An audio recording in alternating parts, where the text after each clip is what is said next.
নিজস্ব রিভিউ দেখার পরে অবশেষে কিনেই ফেললাম এয়ারপড প্রো। আজকেই কিনলাম, এখন পর্যন্ত আনবক্সিং করা হয়নি। সো মনে হলো যে একটা আনবক্সিং ভিডিও করি আর সবার সাথে শেয়ার করি এক্সপিরিয়েন্সটা কেমন। কোয়ালিটি বিশেষ করে এটার মানে আমার সবচেয়ে ভালো যে যে বিষয়টা এটার, সেটা হলো নয়েজ ক্যান্সেলিং। এটা নয়েজ ক্যান্সেলিংটা নাকি অনেক অনেক ভালো অন্য সব এই সেম কোয়ালিটির এয়ারপডের থেকে। তো এটাই আমার মেইন রিজন এটা নেওয়ার জন্য। আর সাউন্ড কোয়ালিটিও আশা করছি যে আগের ভার্সনগুলোর চেয়ে অনেক ইমপ্রুভড হবে। ওই সকল সুন্দরা থেকে নিলাম। এটার প্রাইস, মার্কেট প্রাইস এখন কারেন্টলি 25,000 বা অ্যারাউন্ড 25,000, কোথাও কোথাও 25,900, কোথাও কোথাও 25,500, এরকমই দামটা। ওকে, শুরু করা যাক আনবক্সিং। অ্যাপল প্রোডাক্টের আনবক্সিং করার সবচেয়ে মজার ব্যাপার হলো ওদের প্রিমিয়াম প্যাকেজিং। ওদের প্যাকেজিংটা এত সুন্দর এবং এত নিখুঁতভাবে করা থাকে যে আনবক্সিং করতে একটা অন্যরকম একটা পজিটিভ একটা ইমপ্রেশন তৈরি হয় প্রোডাক্টের প্রতি। আপনি প্রোডাক্টটা দেখার আগেই ওদের মানে প্রোডাক্টের প্রতি একটা ফ্যাসিনেশন তৈরি হয়। জিনিসটা খুবই মজার। ওদের সব প্রোডাক্টে আমি এটা দেখেছি। এই যে দেখেন, এর উপরে পলিটা খোলার জন্য কি সুন্দর একটা স্মুথ একটা দিয়েছে ইন্টারফেস। সো শুরু করি।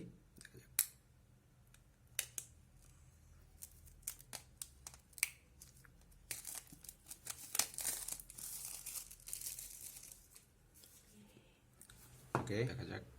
ওকে ওকে, গো গো। ইয়া, কিছুই নাই, এটা ম্যানুয়াল। এই যে মেন প্রোডাক্ট, ওয়াও। ওকে, এটার ভিতরেই আছে জিনিসটা। ছোট, বেশি সাইজে বেশি বড় না, এতটুকু। আর থামের ভিতরে ঢুকে যায়, ছোট্ট প্যাকেজিং। দেখি কি আছে। আর যে এখানে দেখেন কত সুন্দর একটা প্যাকেজিং। সেট করে টান দিই, কি আছে দেখা যাক। এয়ার টিপ, 3টা সাইজের এয়ার টিপ ওরা এটার সাথে দেয়, medium, large and small. So একটা মনে হয় এটার ভিতরে লাগানো আছে, আর দুটো এখানে, এল আর এস, স্মল অ্যান্ড লার্জ। মিডিয়ামটা ওটার সাথে লাগানো আছে। এটা হলো এয়ার টিপ। চার্জিং কেবল, যদিও এটা ওয়্যারলেস চার্জিং সাপোর্ট করে, তারপরেও চার্জিং কেবল সাথে দিয়ে দিছে। Lightning, type C. Okay, main product দেখা যাক। আর কিছু নাই মনে হচ্ছে। ওকে, এবার দেখা যাক ভেতরে কি আছে। দেখেন কত সুন্দর জিনিসটা। এখানেও একটা সুন্দর একটা প্যাকেজিং করা, র্যাপিং করা আছে। খুলি। ওকে, শট করে শব্দ হয় এটা। প্যাকেজিংটা এত অসাধারণ। ওকে,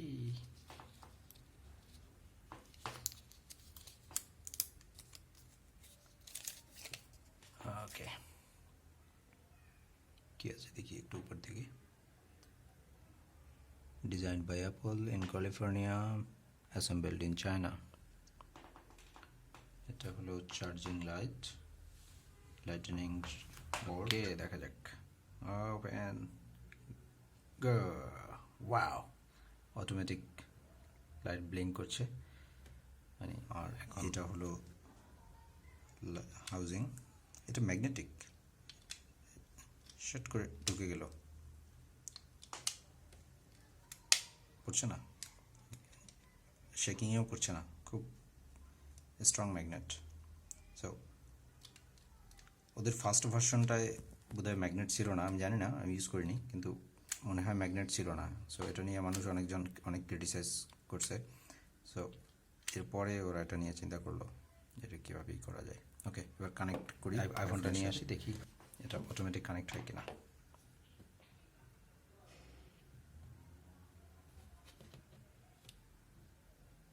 ওয়াও, স্পিনিং।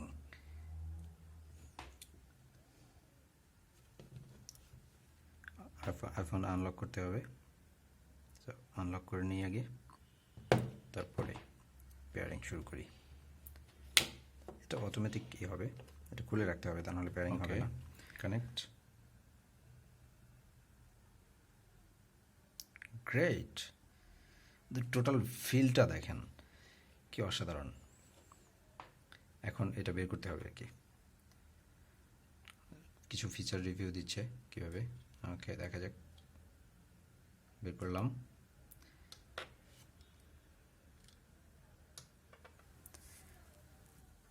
ওকে, কানেক্ট দিই, কানেক্টিং, গ্রেট। ফিলটা দেখেন, ভিতর থেকে বের হয়ে স্পিন করা শুরু করলো। এই যে ফিচার এগুলো দেখাচ্ছে, মেইন ফিচারগুলো, নয়েজ কন্ট্রোল, নয়েজ কন্ট্রোল হলো লেফট সাইডে। আর ওকে, সো এখানে ফিচারগুলো দেখাচ্ছে, কানেক্ট হয়ে গেছে। ওকে, not now, okay, done. Pairing হয়ে গেছে। সো এখন এটার ইউজ করে দেখি কেমন। ওকে, ডান। ওকে, থ্যাংক ইউ। আনবক্সিং এটা শেষ। খুব বেশি কিছু নাই দেখানোর মতো, ছোট্ট একটা বক্স, ভিতরে খুবই সুন্দর ডিজাইন, ছোট, আগেরগুলোর চেয়ে অনেক ছোট, অনেক শর্ট। আগেরটা অনেক লম্বা ছিল, অনেক শর্ট। আর এটার ব্যাটারি লাইফ এটা খুবই ভালো। আপনি একবার ফুল চার্জে 4 ঘন্টা কন্টিনিউয়াস মিউজিক শুনতে পারবেন। আর সাথে এই যে হাউজিংটা আছে, হাউজিংটা সহ যদি আপনি ব্যাটারি লাইফ হিসাব করেন তাহলে 24 আওয়ার্স কন্টিনিউয়াস মিউজিক শুনতে পারবেন। 4 ঘন্টা শোনার পরে আবার এটার ভিতরে ঢুকিয়ে রাখলে এটা রিচার্জ হবে, এটা এখান থেকেই চার্জ হবে। সো আপনি 24 আওয়ার্স কন্টিনিউয়াস মিউজিক শুনতে পারবেন যদি টোটাল প্যাকেজটার সাথে থাকে। সো এই ছিল unboxing. Thank you very much.